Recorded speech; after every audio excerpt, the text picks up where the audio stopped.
You're listening to the Digital Deep Dive, where we tackle the newest trends, strategies, and pain points shaping growth across the digital landscape. From Amazon and D2C to international expansion, join our host and e-commerce leaders across multiple industries for in-depth discussions on how to maximize your brands in the digital arena. Now, here's your host, Aaron Conant. Well, hello, everybody, and welcome back to the Digital Deep Dive. I'm your host, Aaron Conant, and going to have a really in-depth conversation today with Tim Armstrong from over at Flowcode. Came highly recommended from a ton of brands in the network and a really close friend, Lou, over at Pim Brands. And I've just been chatting with the team over there for a while and just thought it'd be fantastic to have Tim on. He's got a great background and just all-around thought leader and has an interesting perspective on the digital space as a whole. So, Tim, I'll kick it over to you. If you want to do a brief intro on yourself and Flowcode, that'd be awesome. And then we can kind of jump into the deeper conversation. Sound good? Awesome. And two things before we get started. I think one is Lou's been an incredible partner with us and really happy that the connection was made with Lou and what's happening over at Welch's.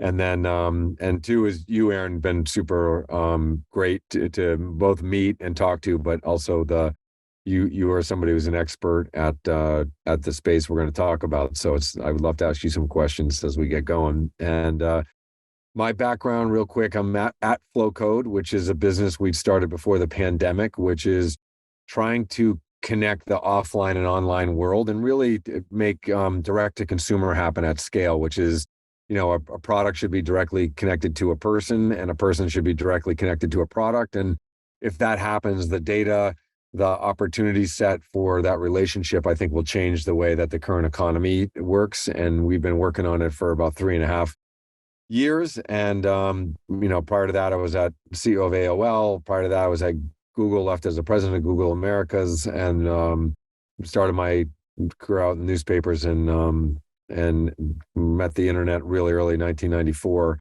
in Boston. And I haven't looked back since, been doing internet stuff since 1994. Yeah. So before we jump into the QR code, which I really think is like first party data collection, attribution, all this fun stuff, but just, just to pull a thread a little bit on AOL around Google, those bigger ad networks, I think a lot of people would like to hear like what it was like there, like how do you view those today, especially with where we're going now? So back then to now, would love to hear your perspective on that. Yeah, I would, I would say that those, the companies, especially Google, my experience at Google was, very science-based. I'd come from the East Coast and I still lived in the East Coast the whole time I was at Google, but every other week I used to spend in California, and I was there very early, like when Google, I don't know, maybe 50 employees when I started, but it was just starting to get into advertising. And, it took a very science engineering based approach. And the big difference for me on the East Coast was like, hey, I have a strategy. It's top down. It's like sort of how the military works. And, the West Coast was like, hey, let's try stuff and see what works and what doesn't work. And, let's try to build network effects and things like that. And so the thing I would say I like the most about those type of companies, including AOL had a lot of that in it. Also, what was that scientific approach? I think when you fast forward to where we are today, just being totally direct about it, I think the economy has gone way too far with where data and customer values trapped in the center at the platforms, and it needs to get redistributed to the edges of the economy. Brands should get their data and have direct customer relationships, and consumers should get their data and have direct relationships with brands. And I think that I don't look at the giant FANG companies the same way I did 7 or 8 years ago. I think that there's too much brand destruction happening in those ecosystems because over a long period of time, brands forgot that they were a platform and they decided to give all their data to Silicon Valley. And when they did that, that data has now gotten turned into white labeling products. It's gotten turned into selling competitive data to competitive companies. And that flywheel is humming right now, but it's creating a lot of brand destruction, I think, and value destruction, even on the consumer side, I believe, as well. But that's my take. And again, I know a lot of people in those companies. I have massive respect for them. They're doing an amazing job. but the brand landscape needs to do an amazing job now. Yeah, I mean, but the brands just gave them the data over time, right? Without trying to hold it back. They gave it up freely. It's like they were scared of what all the data, the new e-com, the digital economy that's they don't know how to understand it. So they just openly gave and openly trusted that it would always be used for their benefit. And surprise, surprise, the companies they were giving it to used it, for those companies' benefit. I mean, and it would be like it's the equivalent of, a brand having like an oil well and expecting to send the oil to a refinery where it could get sent back and you could sell it. And it would be like ecosystem where you paid the refinery, but your gas stations got better because you were directly, being the one to bring the oil out of the ground. And essentially what happened was the brands pumped oil out of the ground, sent it to some of the Silicon Valley machines. The Silicon Valley machines gave them a partial piece of the refined oil back, but more importantly, took the majority of that oil, sold it to their competitors, and started building gas stations themselves. I think that's the unwritten thing is you hear some of the brands complain that Walmart might be white labeling or Amazon's doing white labeling, but you go on the digital landscape and the white labeling's happening there also. So I just think you can have all the big refineries you want, but you as a brand need to know the value of the oil you're pumping. And also, how do you want that oil to come back? Like one of the things I've been saying to brands recently is like, call Google, Facebook, Amazon, and demand a lot of the knowledge they have on your first party data, not benchmarking. I want my data. I want to know the knowledge. I want to know where it is, who's using it, like that. The same way there's GDPR for consumers, there should be GDPR for brands. I mean, what's happened over the past few years, right, is so you think about even on the brand side, the number of people dedicated to e-com are normally tucked away over in the corner. The pandemic hits, e-com goes crazy, and all of a sudden we've got 1,500 people, 2,000 people that really understand what needs to be done. But now we have demand for 8,000 jobs. Everybody updates their LinkedIn profile to put digital in front of their old title. Yeah. And now they're getting hired everywhere. And now they're prolific within organizations across the board, trying to figure everything out. They don't even know to ask those questions. Yes. Right. Yeah. They think they're relying on Google, Facebook, Meta, whatever we want to call it, to provide them with strategy and insights rather than the reverse. And it's funny. I'll tell you, Aaron, I mean, I'd be interested on your feedback on this, but if you went to all the brands, and I said, hey, Aaron, how many of the brands have a 100% handle on all their first party channels and what data they use out of those channels, and how many of them have a owned and operated channel first strategy versus their organization is 70-80% relying on like what's happened in the digital ecosystem to try to tell their whole data story? What do you think the percentage is? Anybody doing above 20 million, like 1%, maybe by luck, because they grew. You only get that in these smaller digitally native brands who are in limited retail right now. But I guess the advice to them is control it, because a lot of those brands right now are realizing they need to be in retail. Yep. They need to be in a different outlet. Yep. You can't just have a direct consumer outside of the pandemic. Now that we're coming around out of it, very, very few. They don't. And the teams are still surprisingly small. I mean, we're talking, $500 million companies with 3 or 4 people on the digital side. Yep. Doesn't make any sense. And then, so at that point in time, you're not only just putting out fires, you're not going to look for new things to solve for. Totally. Yeah. Right. You're not, you don't even, if Amazon's giving you the data, or Google or Meta, whoever it is, I'm just taking the data. Like, all right. Totally. And you know what? If I get blamed for something, I did it based on the data they gave me rather than trying to pull a different thread. They don't want that thing to come unwound. And the funny thing is, I was there at Google when we built the teams that were doing all the benchmarking and those things. And, I saw it firsthand, is that because customers didn't put the investment in, unfortunately or fortunately, for a long time, it was kind of fortunate because there were insights coming out of some of those platforms I think were helpful to understand, the digital landscape. But the issue now is those insights have spread into last click attribution and things like that. So it like basically discounted the entire brand platform. Like what did the brand bring to the table? That was like wiped off the face of the earth. And like everything looked like it was attributed to search and social media. And it's just categorically not true. But the problem is, to your point, is if you haven't put the investments in to know the truth, the only, what is the saying is, he who has the pen writes the history. Yeah. And I think that's a little bit, not enough brands, or, he or she, there's not enough people holding pens. And I think that's the issue, is like the pens are all being held by the people who have the most to gain from writing the history. Yeah. You brought up a point, like the multi-touch attribution tools. Like for the longest time, I'm putting them in the boats with the CDPs, which we can get into as well. Yeah. Like, is AI now at a point in time, can we crunch data fast enough? Right. And that's what I think has held a lot of these back, is brands are like, well, you're going to charge me $250,000 a year for what? And do I trust it? Is it smoke and mirrors? Like, what's going on? And, oh, by the way, I don't have any benchmark to put it up against. It's not like there's 5 players in the space that have really won. Now, if you look at the CDP, there's like 187 or something, which I think my guess is there'll be 50 by the end of next year. Yeah. But where do you think we're going to catch up to the multi-touch attribution tool? And are we going to be able to personalize? Like, yeah, I think we will. Here's my take on the multi-touch landscape is, one is, I think CDPs are valuable. I think, you and I might share this. I hear a lot of people saying they're not. And that there's a lot of smoke and mirrors on CDP land and things like that. I think one is there's too many CDPs. So there's probably like a feeling that there's just like a lot of them, and maybe like it's not worthwhile.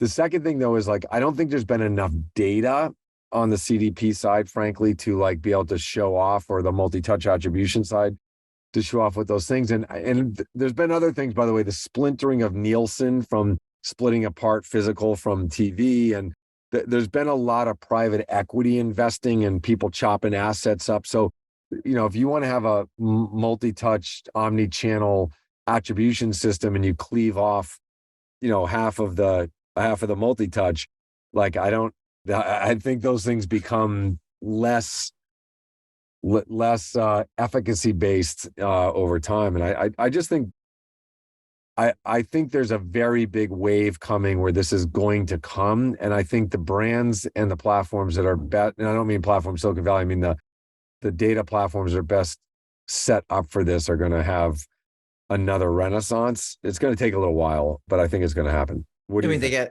You got to own the data, right? Because a lot of these things, is kicking out, what it kicks out is only as good as what you put in. So the more refined data you can put in, the more you own, the more your customer can do it, then I think you're going to have better results. But again, to your point, a lot of brands are just kicking over data and not asking for anything back. I mean, let's put it this way, the amount of, I'd be interested in the amount of data that has been sent over the last 20 years versus the amount of data that's come back. And that's that oil refinement. Like how many barrels of gasoline have actually come back? And it may feel like you're getting some, but like 80% of the gasoline barrels might have gone someplace else, to somebody else's retail shop, Yeah, I mean, well, it's in a space where sometimes people are afraid to ask questions, I think. And so nobody knows what they should be getting back. And brands aren't asking each other. It's actually part of the reason I kicked off this whole network. Yeah. It's because I was at a large pharma company, and you can't just talk to the retailers. You can't just talk to the service providers. You got to talk to everybody else saying, what are you asking for? Oh, really? I didn't even know you could ask for that. Yeah. And then you get into, I'm a scientist as a background, right? So I'm more aligned with, hey, I'm going to experiment, but I'm not just going to do anything. I'm going to, pick the variables I'm going to change. I'm going to pick the wall I want to throw stuff up against. I want to pick what I'm going to throw up against it. And then I'm going to have my hypothesis of what sticks and what doesn't. Yeah. And if I'm wrong, I learned something, right? That's okay to be wrong. But a lot of times people aren't in a spot right now where they're, number one, wanting to go look for more work. And number two, they don't even know what to ask for. They don't even know they can ask for more. Yeah, I totally agree. And I think that your point before about the asking piece, like, it's okay to ask. Like, I mean, maybe they'll say no, but I doubt it. Like, I have a feeling there you could probably extract a lot of information out that you've never asked for. Yeah, because I think there's a lot of like trust in these platforms as well. Not, I mean, the example that always comes back up and more. I talk to brands all the time, and they complain about how expensive Amazon is for them, and it's the lowest margin business, and they need to get margin back, and they're shocked. But yet Jeff actually came out and said, "Your margin is my opportunity." Yeah, no, I know. He wasn't hiding it. He literally said, "I'm coming for your margin," and be Yeah, like, "Nah." yeah. That's by the way, that's one of the greatest lines of all time. Yeah. Like about like just basically putting it out there of like what what you're going to do, and like I don't know, people keep doing it. I mean, Yeah. that was one of the greatest And they just all keep time. pouring in, and then they're shocked. I can't believe it. I can't. Yeah, You can't believe what? can't believe he said he told you what he's going to do. Yeah, And then he did it. Love it. Well, I do want to jump a little bit over, and I was talking with Lou over, Welch's, just this morning, because I wanted to recap with him around, an ad he did, and just, he said it was phenomenal. It was using the QR code of Flowcode. And then, that's coming off from the Super Bowl last night, and QR codes, popping up. Yep. And it's so interesting because it came onto the scene, I think, a year and a half, 2 years ago, restaurants putting them in there. Yep. And everybody jumped on this QR code bandwagon, and, all the data just evaporates, right? They scan it, it takes them to a landing page, and it's gone. And yet, what I've been, looking for the longest time, which is why I was really excited when he connected us, was something that goes beyond that. What's meaningful? What can a brand literally use to collect more data? Yep. And so would love to hear your thoughts on the Super Bowl ads as a whole. Yeah. Because I'm sure you're tracking it closely. Yeah. But then, where is this sector going as a whole? Yep. I'd say, my takeaway from the Super Bowl was two really big trends. And I think these things are going to be meaningful for the next few years for marketing. One is that I have a saying, I've had it for years, but capital kills creativity. And I think that in the last 5 to 7 years, been so much capital that I don't think people have been forced to be ultra creative. I think the capital has kind of let people kind of swamp around in mediocre ideas. And I think the capital and the economy right now is forcing companies to think much more creatively. So I think when you look at like the GM Netflix ad, and ads where people were borrowing equity from each other, and like if you took a Venn diagram, they have similar customer bases, but they're not competitive, and they kind of figure out how to get 1 + 1 is 3. I think that's one trend that is an obvious one that's kind of sitting in front of everyone, which is, if you want to have the most efficient marketing and the ability to like really scale up what you're doing, you can do it by yourself. But I do think this partnership trend that you saw in the Super Bowl is going to be a really good opportunity for people going forward. And I think the Venn diagram of overlapping customer bases without being competitive is something that's could be a big, powerful driver for the next 2 or 3 years while the economy is a little tougher.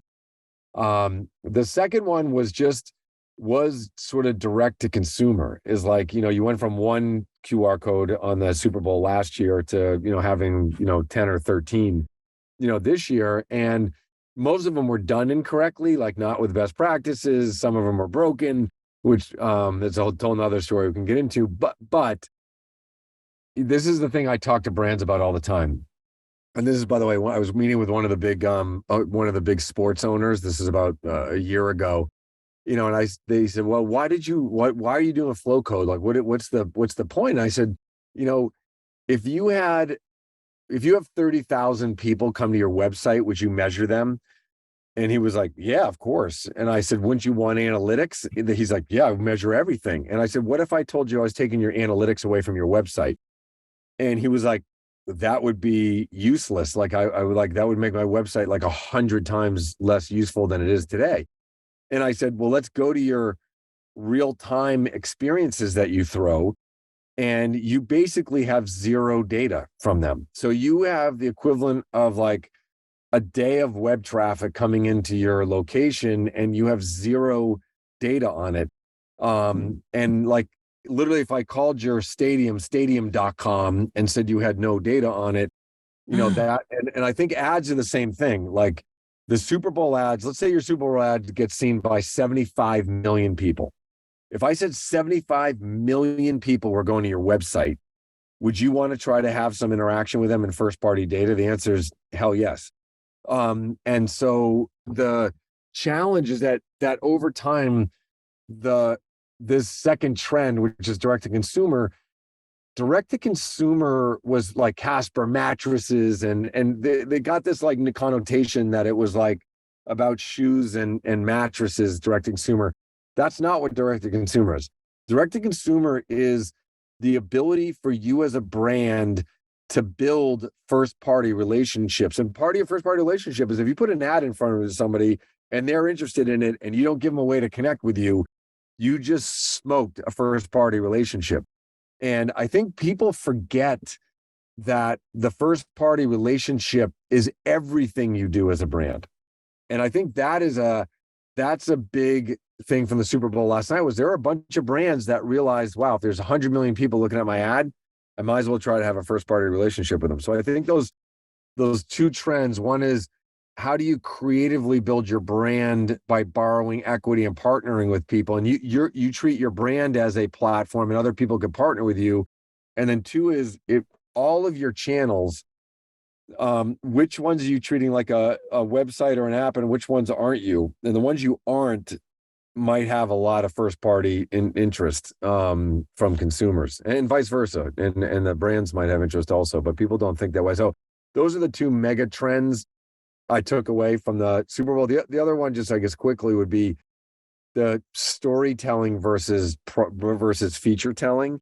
I think that was a big just split last night, was like which brands are good at actually telling the reason why, the story behind why you use their brand, and which ones were trying to zap you with features. And if you look at the results from the ad polls, the storytelling brands had much higher levels of interaction and success than the pure feature driven ones. For the most part, there were a couple story ones that didn't do well, but that's, I think, the nature of how the human brain works. Because if you think about, if it's on Amazon, right, it's very feature driven. I go on Amazon to buy something, right? I go to Google to search and get an answer for something.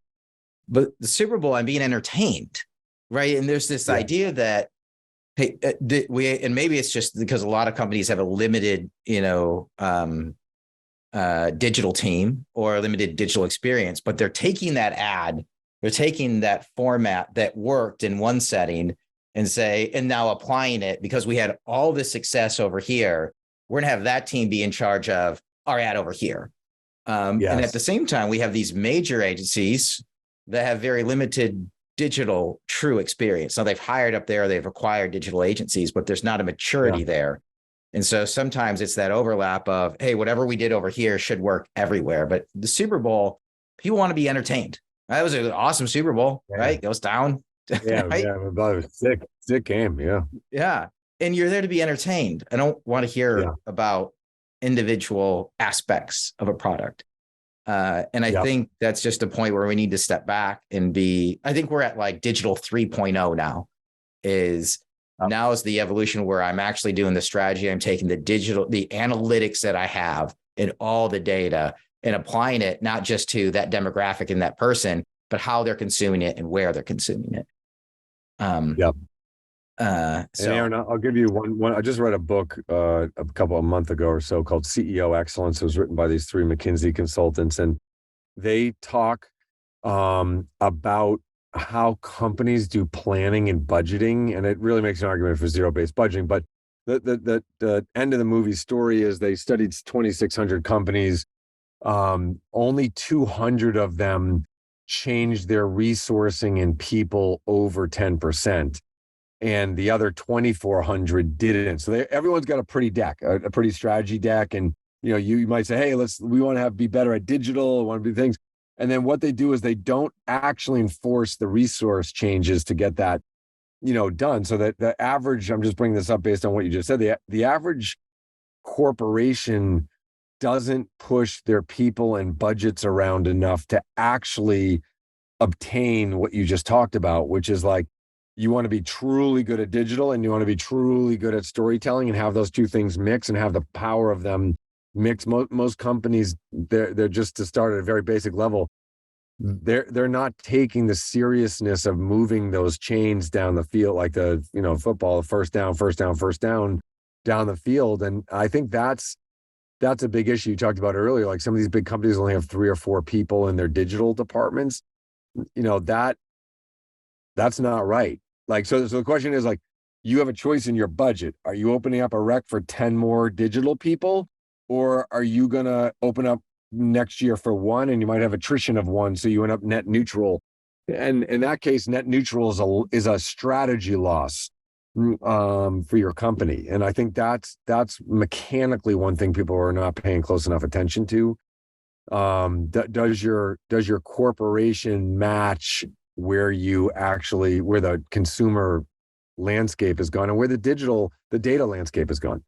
Yeah, it just, at those upper levels, a lot of them don't have the intimate knowledge they need of digital. And just this theory that, in the absence of knowledge, people do 2 things. They oversimplify and they assume the worst. Yeah.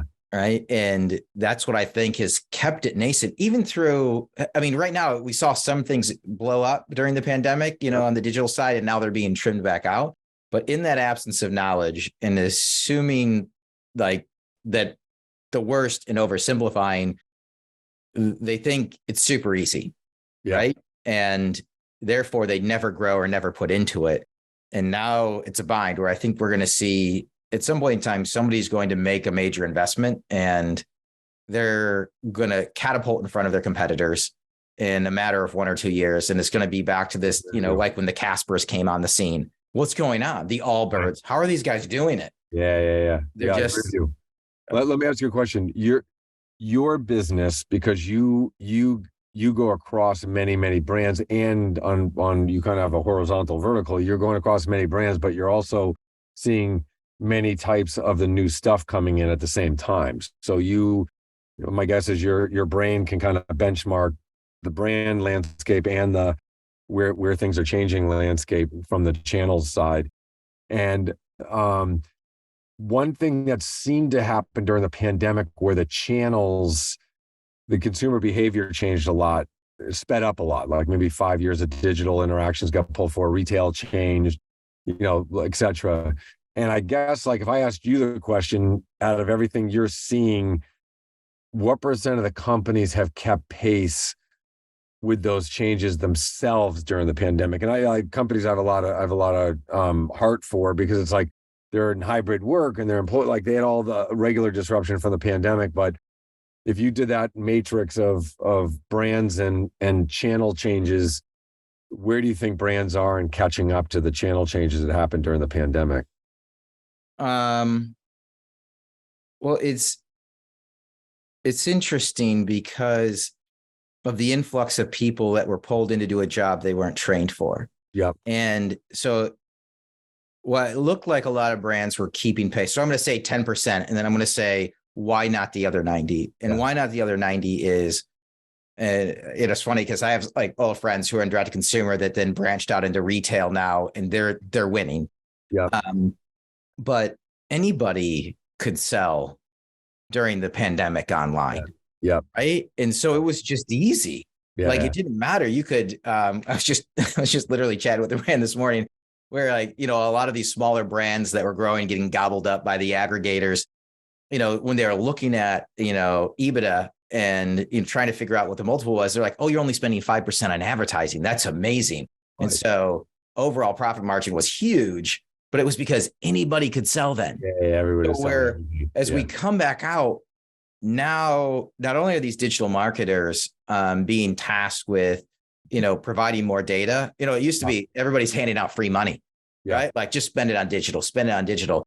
Well, at the end of 2020, I'd say 2021, like executive teams started saying, well, what did you do with the money? And like, what do you mean what I do with the money? You just threw money at me. I spent it on digital. Well, what are the metrics? So they had last year putting together metrics. And now that has them stepping back at the same time where you see a pullback. It was about mid-year. I had a lot of people say, hey, conversions were the same. Conversion was the same, but traffic dropped off a cliff. Now I'm dealing with, how do I, new customer acquisition costs are going up. I'm dealing with lifetime value of the customer. How do I keep them on? How do I up, basket size? And so I say 90%, and those are at the mid to large companies, but it's because they're a lot of times, again, they're understaffed. They literally can't keep pace. Yep. And now you throw chat GPT in there, people are just going bonkers. I tell you, this is a major sentiment. And at the end, right after Cyber 5, I give up. I mean, they don't really give up, but they're like the last few years and everything. And now I have to train anyways. Yeah. Oh man, we could talk about this piece of it for a long time, but I think one of the things that Chat GPT and other AI tools are bringing, and we use some of them here at Flowcode every day for some of the content we're doing, and it's going to change the same way cars change what you could do in terms of the amount you could get a productivity with a truck or a car. Like it's going to actually increase the productivity for the people who can make the transition. If you still want to sell saddles and ride around on a horse, like it's probably going to be more of an unproductive time period. But if you just take it that they're like, if Chat GDP or that AI companies are going to be like cars, if you are a leader, an investor, a brand manager, and you accept the fact there's going to be cars and you prepare your business for it, like the opportunity is going to be enormous. But if you're exhausted from riding your horse around and you don't want to go build a superhighway or a mall or like whatever that experience is going to be, I think that's the next. I'm really excited by it. I think it's going to be much bigger than the internet eventually. But it's going to come with a lot of need to like rethink and change. And the people who do it the fastest, I think, are going to have a very, very big competitive advantage. Yeah, I think most people right now that I talk to are underestimating the use of it, right? They're like, oh, well, it's great. It can write a little ad copy here. People are like, oh, my son used it to write his college entrance exam. It's more than that, right? Yeah. It's like the search engine on steroids, where the complexity of the answer and the usefulness, and it's basically harvesting all the data on the internet. Now, what does that mean? It means, hey, you know what? Like, there's some bunch of bad data that's been pulled into, so it's not always perfect.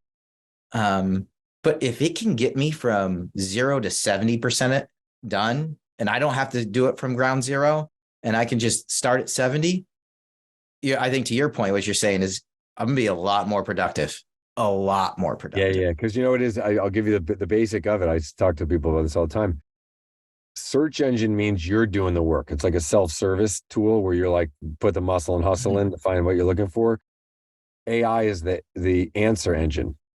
And that time you just got between searching and answers, the AI is going to allow you to shrink that. So the time you spent on Google, the 10 minutes looking for something, or 20 minutes, or doing research, typing in PDF to find the PDF or the image, like if you have an answer engine rather than a search engine, it removes that. And then let's say every day, I don't know what the numbers are, but every day you spend 20 minutes on a search engine or 10 minutes on a search engine, you take that 10 minutes, you multiply it times the week, and you have another hour of productive work that just got added to your thing. And every year, in a year, that's 50 hours.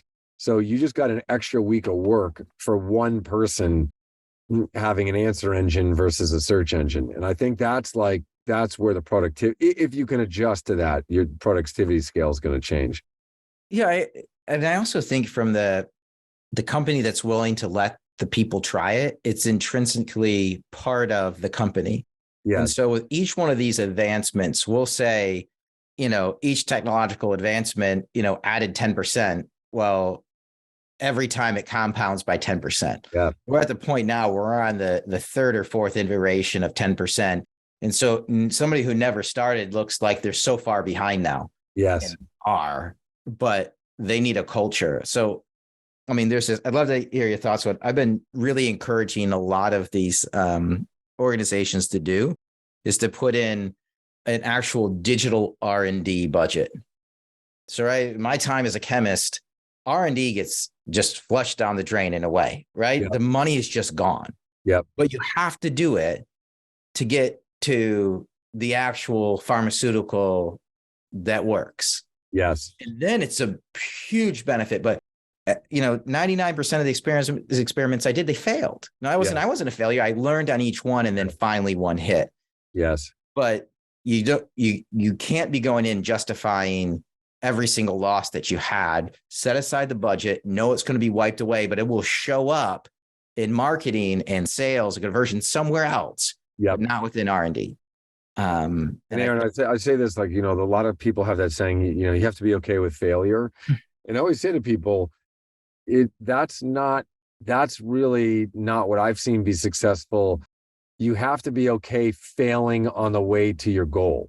And so it's if you're just like throwing spaghetti against the wall and you haven't really thought about what the wall is, what are you trying to get to? Where it's like, I'm sure in your life as a chemist, like you might be trying to look for a certain substance or a certain thing that will basically solve a problem. You might fail 40 million times, but at the end of the day, those failures, you could describe at the end what you're trying to get to. And I think that is the scientific way, which is like, we want to figure out whether or not the earth is round or not. Like, and we're going to fail 100 different ways until we find out whether or not the earth is round or flat. The place where I think companies waste a lot of money is they just say, oh, like, let's do R&D for R&D's sake. And they don't know how it applies to their business. And then what happens is I see companies do a lot of failure-based things, but because they don't have the goal in mind, they give up on it, or it looks like wasted money. I don't think there is any such thing as wasted money as long as you know what the goal is. Because like you pretty much get so much learning out of that process that as long as you know what you're shooting for, you may not even get there, but my guess is because you hold yourself to a high standard on the goal, all of those failures end up making your organization stronger, but I think some of the bigger companies just think about, we just have to be okay with failure. We should just test things, but they don't have like, what's the specific goal you're testing against, which maybe I'm wrong, but I feel like for chemists, they typically are trying to solve something fairly. Yeah. I was trying to solve a synthetic organic pathway to a new API. Yep. And yes, along the way, there's lots of failure, but you're learning each step along the way. Yep. And then at some point in time, one of those steps hits and you lock it in. And then you know what we do? We go, you're never done, right? That's the other thing. You never just get there like, okay, we're done, and you walk away. There's the constant refining. Yeah, I totally agree. Yeah. So when I think about, so a couple of things, when I think about my days in pharma, when I think about, even on the digital side, I was on the OTC side of pharma, it was around data. And then one of the big things that's come up over the past year is GDPR and CCPA. And when I'm thinking about, I keep going back to Lou, and he sent me the commercial that he did. He's one that's out there experimenting. We had a lot of these conversations with him as well. How do you handle GDPR and CCPA compliance in this data collection phase? Right. Yeah. I'd love to touch on that because I don't know, we probably got about 10 minutes left or so, but one is, I think it's the bedrock foundation of what we've tried to build, which is, also, I take a step back. Different societies and different cultures have different rules around data and what's culturally, and legally works. So I think one thing, just like we come trying to start with the end in mind, is like, we want to be a company where the people in whatever area, region we're working in feel safe about their data, both on the consumer side and the brand side. So we started like we're the only ones that have privacy statements on our codes. And like, I don't know, we feel really strongly that for QR codes and flow codes to be trusted, we have to be the leader in safety and security of privacy and data. And that requires that you do that in all the regions you're working in. And I think that's where GDPR and some of the other privacy laws with data become really important, because the reality is there are differences in the laws, but there's also differences in the cultures as well. And going back to our conversation, every single individual person also has an oil well in their backyard or in their phone in their pocket. And you're also individually pumping oil to whoever you're pumping it to. And the question is, what are you getting in return? So I think there's like a privacy segment of this, which is really important. And I think there's an outer circle around that, which is, how do you know how your data is being used and what it's being used for? And then the big circle around everything is like, what value are you getting for that? And whether or not you can understand that as a consumer. And I think that the centerpiece, which is the most important, is trust, safety, security. And then as you wrap things around the outside of it, that's really where your product comes into, your brand and your product come in. But I will tell you this, the reverse side is also true. We have two major brands in the last year that did codes, one that their codes got redirected to porn sites, and one where their codes, not our code, they weren't using Flowcodes, they were using generic QR codes. One where the codes got all of the data they collected went to another country. And so like they didn't start off with the end in mind, which is like, hey, I'm going to do this for a long time with my consumers. I want them to trust me and things like that. They're like, hey, I want to put this on my product and I want to do it super cheaply and I don't want to pay for it. And I don't want to, and the outcome of those were pretty severe. And these are big brands. These are, if I said the name of the brands, they'd be in the top 30 brands, And so I just think trust and safety and security plays a big role in our product. The biggest role is what we started the company with. But I'd say as you get to the outer rings of it, it really becomes your brand. And I think that's like, there were codes on the Super Bowl last night, by the way, that were either not secure or not working. And I think that, I don't know how you do that as a brand. Like, I don't know how you go on the Super Bowl. Yeah. And do that. But I think this is a little bit Wild West where people are still trying to figure it out. So I understand why that happens. But so going back to your website, you would never do that with your website. Like if I said you're going to take all of your traffic from your website and send it to a third party you don't know, I mean, I don't think anyone would sign up for that. Yeah, but I think you're right. It's this new, it's a thing that people think is just super innocent and easy. And oh, by the way, it's going to drive website traffic, which is going to increase my SEO, my organic search ranking. Yeah. That's another whole podcast about how all that gets done. But yeah, that's not it, right? It is, but I think that's the innocence of it. Hey, you know what we should do? We should do a QR code. And literally they go to, I don't know, freeqrcodegenerator.com and slap it on there. Not literally thinking the volume of traffic. I agree that the Super Bowl. Yeah, I mean, it's you'd be surprised. I mean, one of the people I was just talking about, one of the brands, printed it on all of their packaging that went to all their places in the US. And it was, I mean, you could buy this thing in, I'm going to guess 90% of the convenience stores in America or grocery stores. So this wasn't a direct to consumer brand that like didn't have the resources to figure this out. This was like a big. Both of them were big brands. One was in one country, the other one was across the whole US, but like surprising. So then are you collecting then first party data, or is it used for retargeting?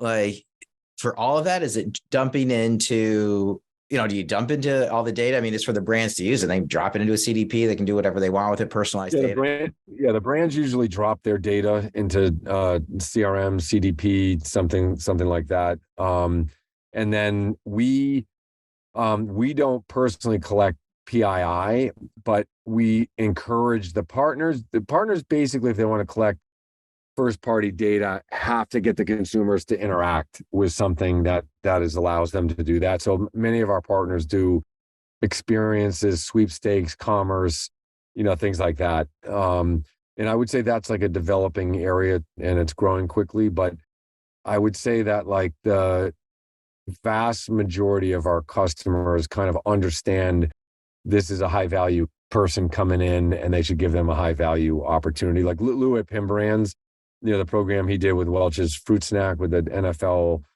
tight end. I was actually at Phoenix. I didn't go to the Super Bowl. I came home beforehand because we were doing a lot of stuff at work that weekend, but I was there for Thursday, Friday, came back on Saturday, and I ran into the NFL star who's in the Welch's commercial, and one of his best friends is Baker Mayfield, who was there. And so he said, Baker Mayfield said, "Oh yeah, like I saw that ad and I saw the Flowcodes in them." And he's like, "By the way, I eat Welch's Fruit Snacks because this guy's always dumping them on everybody because he's got a sugar issue in his blood. So he's always telling people that like Welch's is the safest, snack." And I'm like, that's the power of the interaction in that community base and interaction using your brand, using direct to consumer, using the data properly.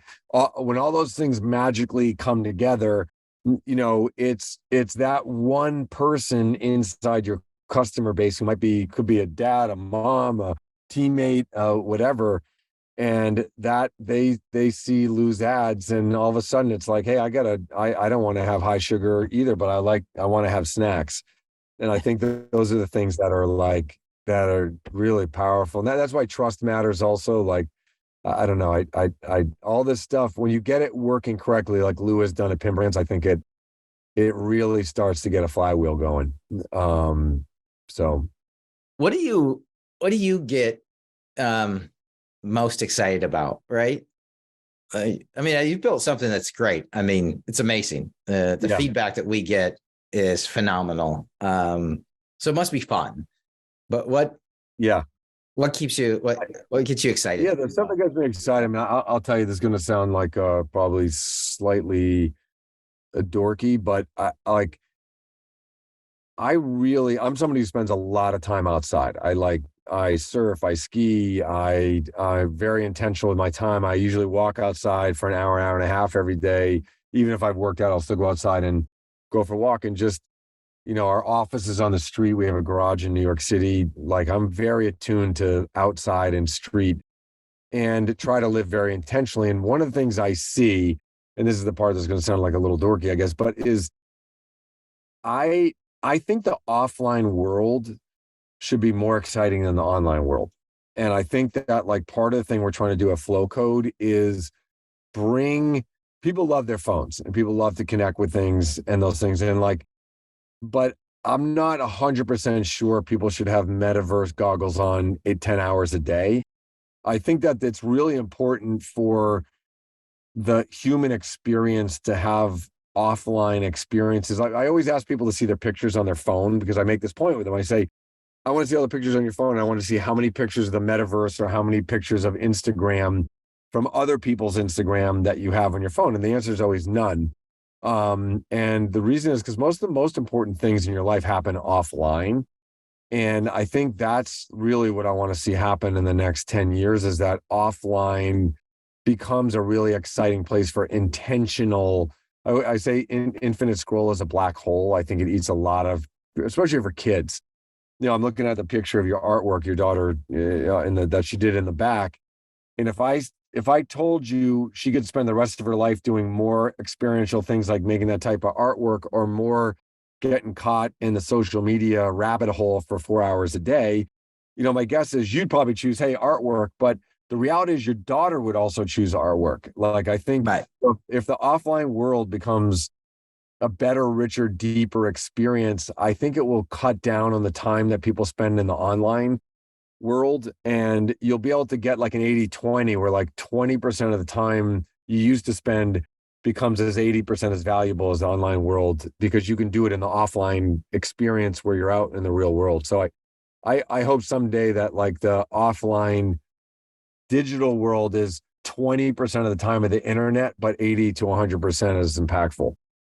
If that does that make any sense? I don't know if that makes sense. No, it does. I mean, it's that, as I look at it, it's, you have to have some presence in, I mean, we interact with the phone. Everybody carries a phone. You're always, but it doesn't need to be the heads down, scrolling, right? It's, my oldest is, 16, and, he doesn't have social media. I just take it off. Is stay in this world and present. Now, I can't control that once he's 18, but hopefully I can train him to know how rewarding the real world can be. I'll tell you the biggest trend in my company, Aaron, in the last 12 months, I'd say 20 to 30% of the people in the office, not because of Flowcode, just because of their, like, where they are in the world, they're probably 20, from the 23-year-olds to 20 or 30-year-olds have stripped social media off their phones. Yeah. I mean, it's kind of amazing. I mean, people are coming back to realize that, like, your daughter's painting is what you're supposed to be doing in life. I mean, it's just like, it's important. It's your life. You only get one, maybe you get more than one spin, I guess, but I think you get one spin around the earth, and you're, the average kid, well, the average, I didn't even say average kid, average person under 45 years old will spend 1,500 hours a year, their waking hours on the mobile phone screen. I believe, these, the trends around TikTok, right? Where it's like 5 hours a day. I mean, by the way, that's 5 hours a day. You are not doing anything productive. Yeah. For what you could be doing for your life. I tell people here all the time, I'm like, guys, very easy to get ahead right now. You have to be a great teammate and get by the pandemic and engage on a teamwork basis. And 2 is don't let Honey, I Shrunk the Kids microwave take over your life. I mean, you take 20 minutes a day not on social media to think about big ideas. Yeah. No, I love it. Any questions for me? I've just if you had three trends you think are if you went through the next 3 years for the brands, what do you think the most important developing trends are in the brand space? Well, right now is understanding Chat GPT and how it's going to impact, and you're going to make it useful before your competition does. Yep. I do believe that the ability of is part of the reason I was excited to be able to have you on today. I do believe that the QR code right now and the functionality that provides the ability to get away to first party data, which people are struggling with, derive to a personal experience. I mean, you put it great. I hadn't thought of it that way, but the brand is the platform, which it was forever.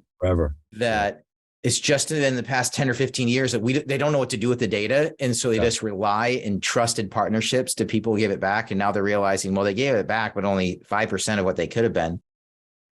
So I do believe that that's a big one. And then I think the brands that figure out, I guess it's along that platform thing, but how to connect with the customer. So there's a couple pieces of technology, and the one is just the overarching view. I think it's getting back to the platform piece, which is like the customer is yours. They're buying your product. And all these other ways are just ways for you to interact with them and get them your product. And you have to always be innovating. That doesn't necessarily mean on the product per se, right? A bowling ball is a bowling ball, right? But how you're interacting, because it's changing now faster than ever. It is changing, It's so fast. I mean, I do feel bad for digital marketers. I feel bad for them. Like with the limited team and the amount of metrics they have to follow. Every other week, there's a new technology that's coming out. That's the next best thing they're supposed to be using. How do you weed through what's good and what's not? That's where I just said they kind of just threw up their arms. So they weren't quitting. They're basically like, no, they're exhausted. Exhausted, right? I just need some time off. And I think that I think that's where you play a very valuable role. Because if you can circuit their time to figure that out because of your connectivity across the brands. I think that's powerful. And that's like the cheat code for what you should spend time on. So I love it. I love people. I love digital. I love helping people out. And I'm blessed to have, a company where I get to do it every day. That's awesome. It's fun. It's like a blessing. More important. There's not going to be more things for brands to worry about. Fewer things will be more things. So your role is going to become more important in terms of helping them get the cheat codes. Yeah. Just not enough for me. I think we're trimming back. We did almost 100 dinners last year. I think we're going to try to do closer to 85. Oh, yeah. Just can't. I mean, we have a couple different moderators I brought in because I do like the family time, but yeah. You guys are awesome though. And thanks for letting me, I know time is valuable. No problem. And I appreciate you sharing. I really appreciate working with you, and it's been great. You've had a ton of value and we've learned a lot, and whatever we can do to help you out. Let me know. We'll probably have you back again at some point in time, but I want to be cognizant of where we're at. And so again, Tim, thanks so much. Awesome. Glad we got connected. And with that, we're going to wrap up this episode of Digital Deep Dive. Thanks everybody for tuning in.